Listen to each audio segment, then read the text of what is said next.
Assalamualaikum warahmatullahi wabarakatuh dan salam sejahtera. Bersama lagi sekali dengan Cikgu Fanida dalam mempelajari biologi tingkatan 4 KSSM. Pada kali ini, Cikgu akan sambung lagi bab 12, koordinasi dan gerak balas dalam manusia bahagian 2. Pada akhir pembelajaran, anak-anak dapat 12.4 tindakan terkawal dan tindakan luar kawal, iaitu membanding dan membezakan antara tindakan terkawal dengan tindakan luar kawal, memerihalkan tindakan refleks yang melibatkan 2 neuron dan 3 neuron, melukis arka refleks, 12.5 isu kesihatan berkaitan sistem saraf manusia, berkomunikasi tentang isu kesihatan yang berkaitan dengan sistem saraf, memerihalkan kesan penyalahgunaan dadah dan alkohol terhadap koordinasi dan gerak balas manusia. Baiklah anak-anak, cikgu teruskan dengan 12.4 tindakan terkawal dan tindakan luar kawal. Gerak balas yang dihasilkan adalah sama ada tindakan terkawal atau tindakan luar kawal. Jadual 12.2 menunjukkan perbandingan antara tindakan terkawal dengan tindakan luar kawal. Persamaannya adalah kedua-dua tindakan melibatkan rangsangan, impuls, neuron dan organ efektor. Mari kita lihat perbezaannya. Untuk tindakan terkawal, tindakan yang kita sedari dan dilakukan mengikut kehendak kita. Manakala, tindakan luar kawal ialah tindakan yang berlaku secara automatik dan berlaku tanpa kita sedari. Kedua, melibatkan sistem saraf soma bagi tindakan terkawal. Manakala, tindakan luar kawal pula melibatkan sistem saraf autonomi. Ketiga, tindakan terkawal dikawal oleh korteks cerebrum, manakala tindakan luar kawal dikawal oleh medulla oblongata dan hipotalamus. Dan terakhir, tindakan terkawal melibatkan gerak balas otot rangka, manakala tindakan luar kawal melibatkan gerak balas otot licin dan kelenjar. Tindakan terkawal yang melibatkan otot rangka, apakah ia? Tindakan terkawal seperti berjalan, bercakap atau memburus gigi merupakan tindakan yang kita sedari. Misalnya, anak-anak boleh secara sukarela mengangkat tangan untuk menjawab soalan tanpa dipaksa pun. Itu kita secara sukarela. Tindakan terkawal yang melibatkan otot rangka dikawal oleh korteks cerebrum. Oleh sebab maklumat disampai ke korteks cerebrum iaitu aras kesedaran kita, persepsi tentang persekitaran luar dapat dihasilkan. Laluan maklumat dalam tindakan terkawal ditunjukkan dalam rajah 12.10. Okey, rajah 12.10. Laluan penghantaran maklumat dalam tindakan terkawal yang melibatkan otot rangka. Sebelum tu, cikgu tunjukkan dulu pada anak-anak, ni neuron deria. Okey, ini neuron deria. Kemudian, ini neuron geganti. Okey, dan seterusnya, ini neuron motor. Okey. Nombor 1. Rangsangan berlaku apabila guru menyoal murid. Itu rangsangannya. Nombor 2. Apa yang berlaku? Reseptor menerima rangsangan dan menghantar impuls saraf ke cerebrum melalui neuron deria. Neuron deria ni lah. Okay? Dia hantar pergi ke cerebrum. Okay. Kemudian, nombor 3. Bahagian cerebrum, iaitu bahagian ni lah. Bahagian ni, cerebrum ni. Okey, menginterpretasi impas saraf untuk dihantar ke efektor. Okey. Kemudian nombor 4, efektor iaitu otot rangka akan menerima maklumat tersebut. Apa maklumat yang diterima? Okey, murid mengangkat tangan. Itulah gerak balas yang dilakukan apabila rangsangan berlaku iaitu guru menyoal murid. Okey, cikgu teruskan lagi. Tindakan luar kawal yang melibatkan otot rangka, gerak balas, refleks. Kita lihat dulu akar refleks 3 neuron. Beberapa situasi yang memerlukan tindakan yang serta-merta dan spontan. Jika jari anda tercucuk pin tajam, anda akan mengalihkan jari dengan serta-merta tanpa berfikir panjang. Ini dikenali sebagai tindakan refleks. Tindakan refleks ialah gerak balas pantas terhadap rangsangan tanpa dikawal oleh otak. Okey, cikgu ulang lagi sekali, tanpa dikawal oleh otak. Okey, laluan saraf yang terlibat dalam tindakan refleks kita sebut arka refleks. Nanti cikgu terangkan dalam rajah 12.12.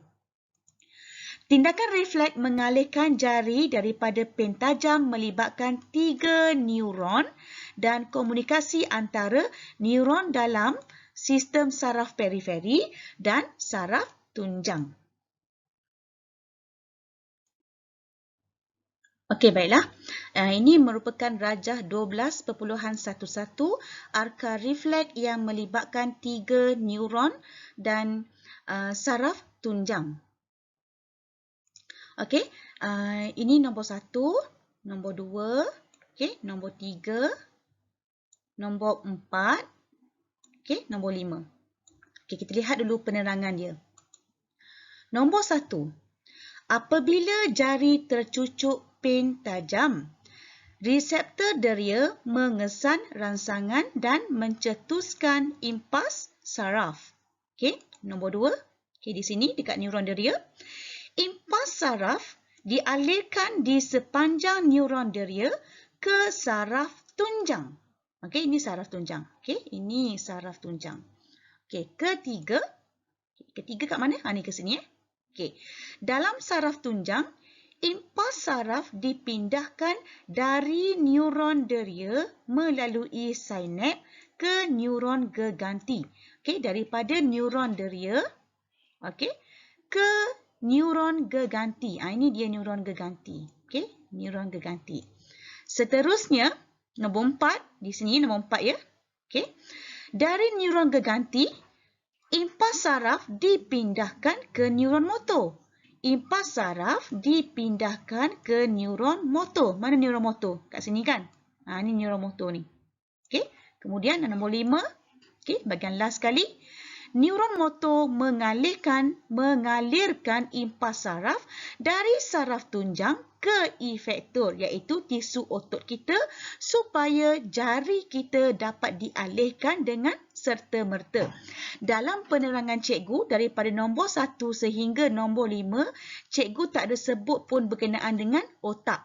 Jadi, arka refleks yang melibatkan 3 neuron dan saraf tunjang, dia tidak melibat sebarang penglibatan otak lah.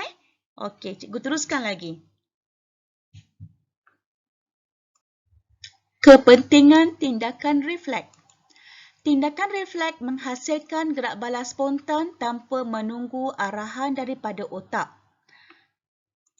Masa tambahan yang diperlukan untuk otak menganalisis maklumat sebelum mencetus gerak balas boleh menyebabkan kecederaan serius.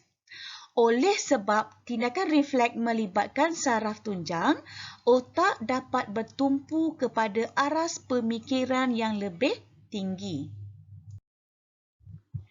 Okey, cikgu teruskan dengan arka refleks 2 neuron. Satu lagi tindakan refleks ialah sentakan lutut ataupun kita kenali sebagai refleks patellar. Kita lihat rajah 12.12 nanti ya. Okey. Refleks ini menggunakan laluan saraf yang melibatkan dua neuron, iaitu neuron deria dan neuron motor. Doktor kadang-kadang menguji keberkesanan sistem saraf seseorang dengan mengetuk lutut menggunakan penukul getah. Okey, kita lihat rajah 12.12 arka refleks dalam sentakan lutut yang melibatkan dua neuron. Okey, nombor 1 di sini ya. Nombor 1. Okey, apabila tendon di bawah tempurung lutut diketuk, otot quadriceps menjadi regang dan dia akan merangsang reseptor regangan untuk mencetuskan impuls. Nombor 2, okey, di sini. Neuron deria menghantar impuls saraf ke neuron motor dalam saraf tunjang.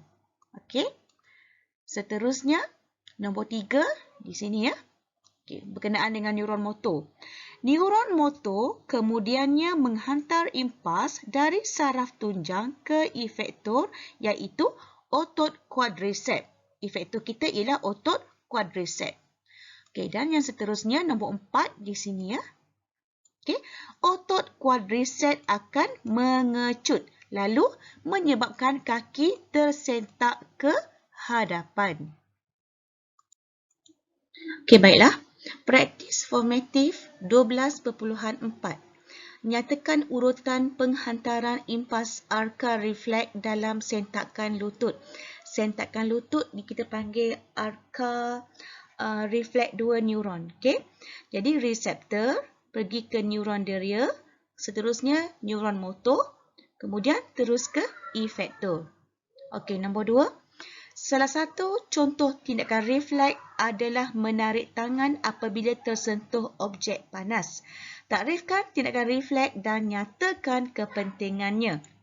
Okey, tindakan refleks ditakrifkan sebagai satu gerak balas pantas, okey, satu gerak balas yang pantas dan automatik tanpa melibatkan daya pemikiran. Tindakan refleks adalah penting untuk melindungi diri kita daripada keadaan berbahaya di samping dapat menjamin kemandirian dalam persekitaran yang sentiasa berubah. Okey, soalan seterusnya. Bezakan antara tindakan terkawal dengan tindakan luar kawal. Okey, kita ambil satu contohlah. Tindakan terkawal ialah tindakan yang boleh dikawal oleh kesedaran kita, manakala tindakan luar kawal ialah tindakan yang tidak boleh dikawal oleh kesedaran kita. Nombor 4. Seseorang yang telah kehilangan kakinya akibat penyakit tertentu masih boleh merasai kesakitan pada bahagian yang telah dipotong. Jelaskan mengapa. Okey, keadaan ini mungkin disebabkan oleh masih terdapat neuron deria di bahagian yang dipotong. Oleh itu, bahan neurotransmitter tu yang meresap daripada di ruang celah sinap hari itu kan cikgu cakap dalam bahagian pertama, okey, neurotransmitter bahan kimia, okey, yang akan dirembeskan oleh neuron deria di bahagian yang dipotong boleh mencetuskan impuls dan ditafsirkan oleh otak sebagai rasa sakit. Okey, itulah jawapan bagi praktis formatif 12.4. Seterusnya, 12.5 isu kesihatan berkaitan sistem saraf manusia. Penyakit sistem saraf. Okay. Kita harus bersyukur kerana mempunyai sistem saraf pusat yang berfungsi dengan baik. Akan tetapi, sistem saraf pusat boleh menjadi rosak dan tidak berfungsi secara efisien. Beberapa contoh isu kesihatan yang berkaitan dengan sistem saraf diberikan. 12.5 isu kesihatan berkaitan sistem saraf manusia. Kita pergi dulu dengan penyakit sistem saraf. Okey, penyakit yang pertama yang dalam silibus kita yang perlu kita kuasai ialah sklerosis berganda. penyakit progresif akibat ketidaknormalan sistem keimunan yang menyerang salut myelin dalam otak dan saraf tunjang.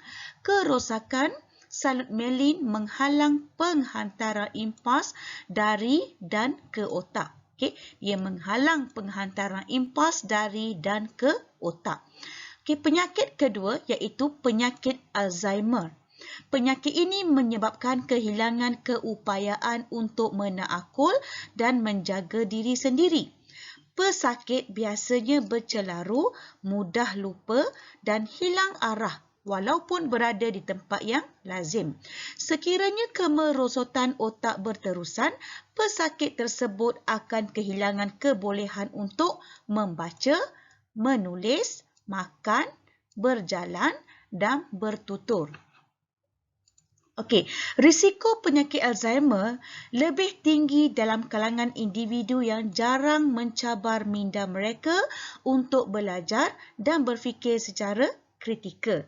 Oleh itu, anak-anak, cikgu nasihatkan kalau ada soalan kebat, ada masalah yang dihadapi, cabar minda anda untuk menyelesaikan masalah tersebut.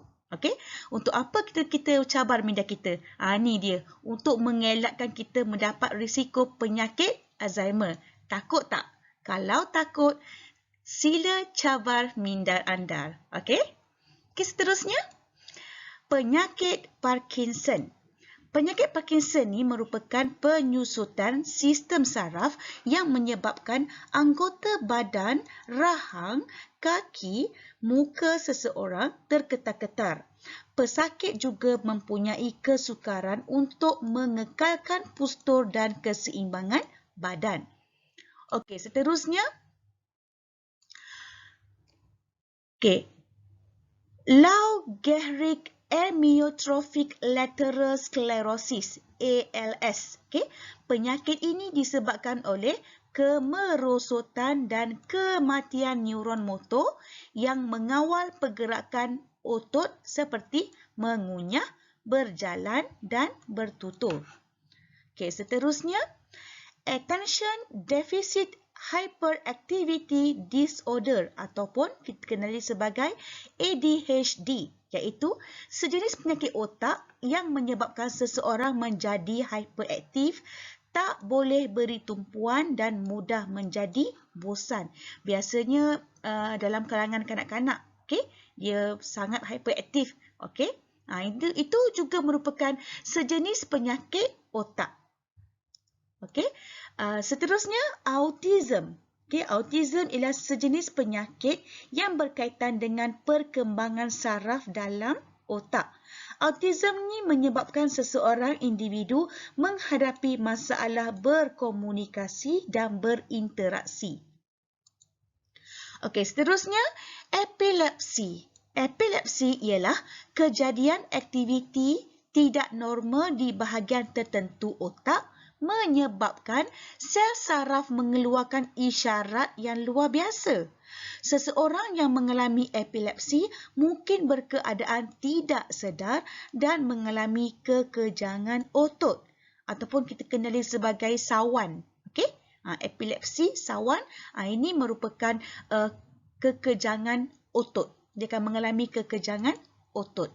Okey, dan last sekali dalam silibus kita berkenaan dengan isu yang kesihatan berkaitan dengan sistem saraf manusia iaitu lumpuh otak ataupun kita kenali sebagai cerebral palsy.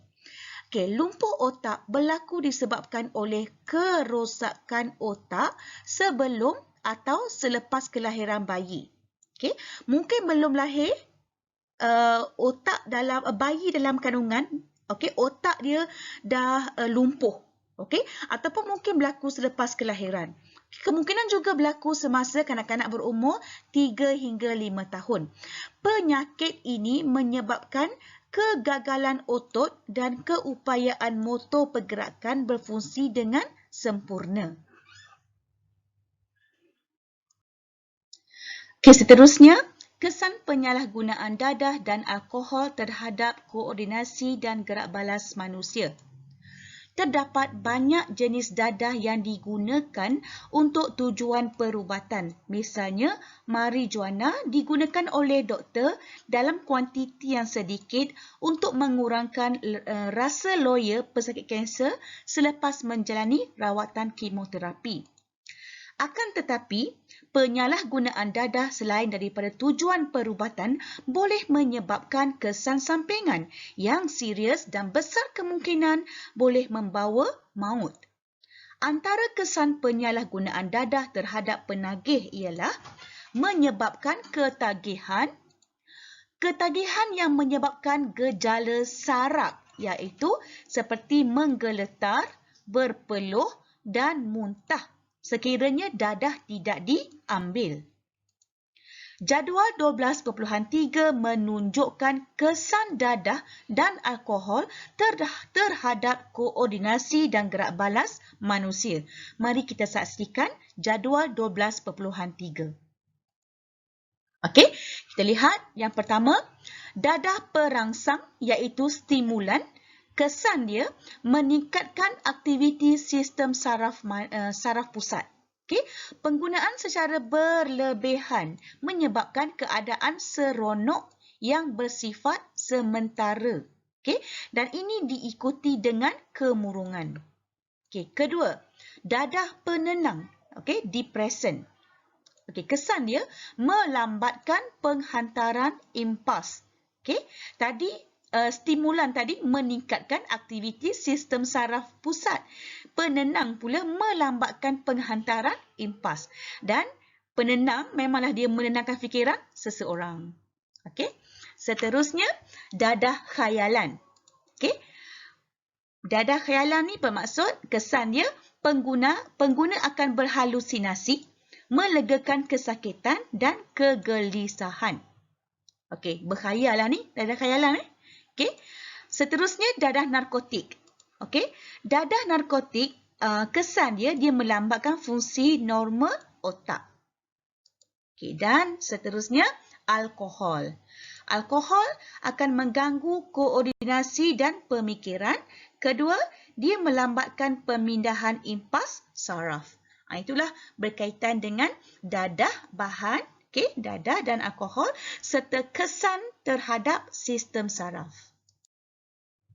Okey, kita pergi kepada praktis formatif 12.5. Okey, nyatakan simptom-simptom penyakit Alzheimer. Apakah simptom-simptom dia? Masih ingat lagi? Okey, pesakit mudah lupa dan hilang arah walaupun berada di tempat yang lazim. Sekiranya kemerosotan otak berterusan, seseorang akan kehilangan kebolehan untuk membaca, menulis, makan, berjalan dan bertutur. Okey, nombor 2. Terangkan bagaimana dadah mempengaruhi koordinasi saraf seseorang. Dadah mempercepatkan atau melambatkan. Cikgu ulang ya. Dadah mempercepatkan atau melambatkan pemancaran impuls dari sinaps dengan menghalang tindakan bahan pemancar sinaps. Akibatnya, otak tidak dapat menerima atau menghantar impuls ke organ efektor dan ini melambatkan tindakan refleks. Okey, seterusnya. Mengapa doktor menggunakan dadah dalam rawatan pesakit kanser yang menjalani kemoterapi? Ingat lagi tak dadah yang digunakan? Dadah apa tu? Dadah marijuana kan? Okey. Dia punya kenapa diguna dadah? Ia untuk mengurangkan rasa loya dan kesakitan bagi pesakit. Okey, dan last sekali soalan nombor 4, terangkan mengapa individu yang mabuk tidak dibenarkan memandu kenderaan. Ini soalan yang perlu anak-anak tahu, okey? Dan kena fahamlah. Alkohol ni memang dia menjejaskan kebolehan otak untuk menganggar jarak ketika memandu serta berkoordinasi. Kalau kita minum alkohol kan, kalau kita tengok dalam TV, sesiapa yang minum alkohol, kalau dia bawa kenderaan, mesti kenderaan dia tu macam pergi kiri, pergi kanan. Okay. Kemudian dia tak boleh nak menganggar jarak dia. Inilah bahaya kesan alkohol sekiranya kita memandu.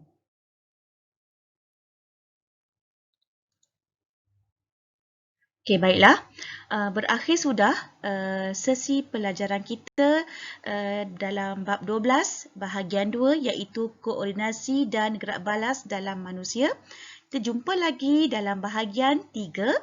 Okey, cikgu sudahi dengan Assalamualaikum warahmatullahi wabarakatuh dan terima kasih.